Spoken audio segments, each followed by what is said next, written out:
Right now, somewhere, a marketer is opening a campaign brief. It follows every rule. On brand, on message, approved by legal, approved by leadership, approved by the agency that charged six figures to write it. It launches on a Tuesday morning. By Thursday, it's dead.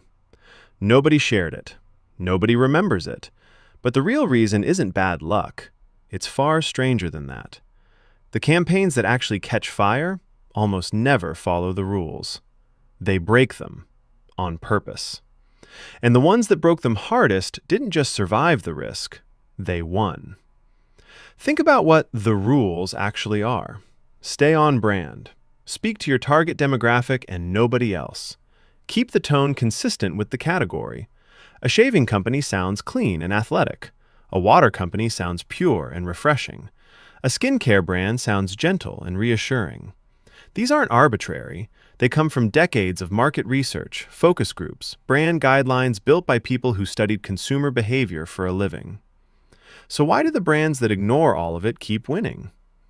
In 2012, a guy named Michael Dubin needed to launch a razor subscription company with almost no money. Dollar Shave Club had a marketing budget of about $4,500. That's not a typo. $4,500, competing against Gillette, a company that spent hundreds of millions a year reminding you that the best a man can get meant a chiseled jaw and a locker room grin. Dubin didn't have the budget to compete on that battlefield, so he didn't try. He stood in front of a camera in his own warehouse and said, deadpan, that his blades were effing great. He mocked his own product. He swore. He made fun of the entire category he was selling into.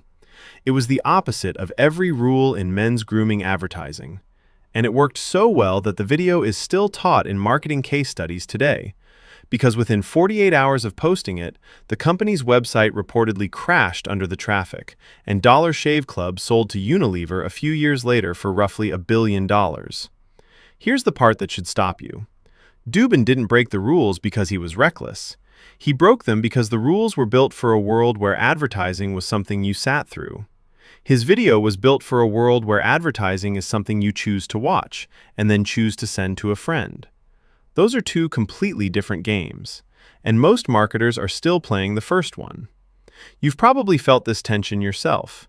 Maybe you've sat in a meeting where someone said a piece of content was too weird or off-brand, and you nodded along because that's the safe answer. But ask yourself something. When was the last time something perfectly on-brand made you stop scrolling? A researcher at the Wharton school named Jonah Berger spent years trying to answer that exact question. Not why ads are well made, why people actually pass them on. His research, later published in the book Contagious, found that content spreads for reasons that have almost nothing to do with production quality or brand consistency. It spreads because it gives the sharer social currency, because it triggers something in daily life, because it provokes real emotion, because it's visible in public, because it has practical value, or because it tells a story. Notice what's missing from that list. Nowhere does it say, because it followed the brand guidelines. That's the strange part. The rules that are supposed to protect a brand are often the exact thing preventing it from being noticed at all. Look at Old Spice in 2010. For decades, deodorant ads for men followed a rigid formula. Muscular guy, sports field or gym, low confident voice, product shot, done. It was safe. It was also completely invisible because every competitor's ad looked the same. The agency Wyden and Kennedy threw that formula out entirely. They cast a former NFL player named Isaiah Mustafa, put him on a horse, had him talk directly to female viewers instead of male ones, and filled the ad with surreal, illogical jump cuts that made no literal sense at all. A man in a towel is suddenly on a boat. Then he's holding tickets to something. Then diamonds fall from his hand into an open palm. None of that followed the category's rules. All of it followed Berger's research almost perfectly, even though the campaign predates the book. It was emotional. It was surprising enough to talk about. It was practically made to be quoted at parties. The campaign generated well over 1 billion media impressions in its first few months, and Old Spice sales reportedly jumped by double digits during a category that had been flat for years. The rule said, talk to the buyer. The insight said, talk to the person who actually walks into the store, which is often not the person using the product at all. Breaking the rule wasn't rebellion for its own sake. It was a more accurate read on how the product actually gets purchased. This is where most marketers get the lesson backwards. They think breaking the rules means being loud or edgy or shocking for its own sake. That's not it. Reckless rule breaking just gets you attention and then immediate distrust. The campaigns that actually win break exactly one rule, on purpose, in service of a truth the category has been too polite to say out loud. Which brings you to something newer. In 2019, a company called Liquid Death launched. It sold canned water. Just water, in a tall boy can, marketed like a heavy metal record. Its founder, Mike Cesario, came from an advertising background and noticed something almost nobody else in the beverage aisle wanted to admit. Health-conscious drinks were marketed with the same soft, pastel, wellness brand language over and over until none of them meant anything anymore. So Liquid Death did the opposite on purpose. Skulls on the can. The tagline, "Murder Your Thirst." Ads that looked like they belonged on a mosh pit flyer, not a grocery shelf. It should have failed.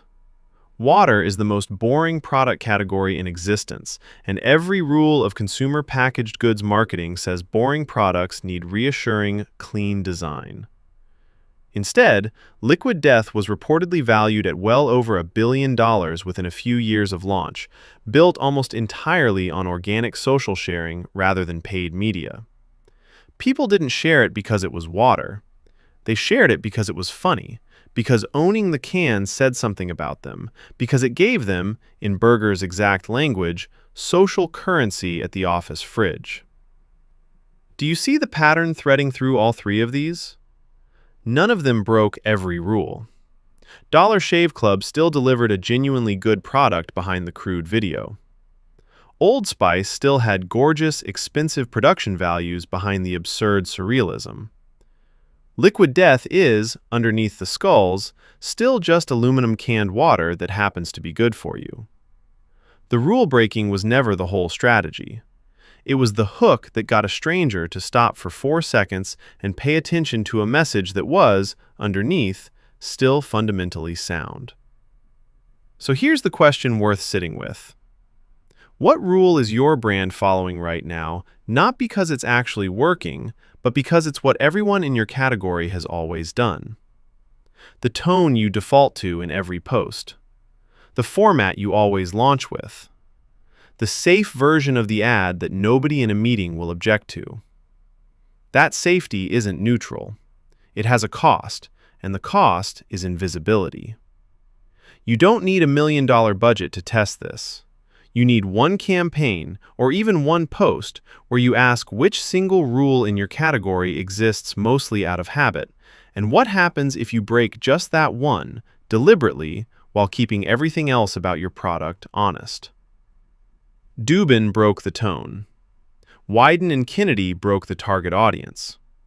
Cesario broke the entire visual language of a category built on the color blue and the word pure. Somewhere right now, another marketer is opening a campaign brief. It follows every rule. It will probably die by Thursday.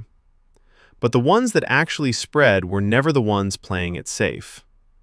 They were the ones that finally said, out loud, the thing everyone in the category had been too careful to say. And that's not really a marketing trick at all. It's just honesty, dressed up as rebellion. If this changed the way you look at your own campaigns, that's the point. If you liked it, let the algorithm know. And if you don't want to miss the next case study, subscribe now, because there's another rule about to get broken.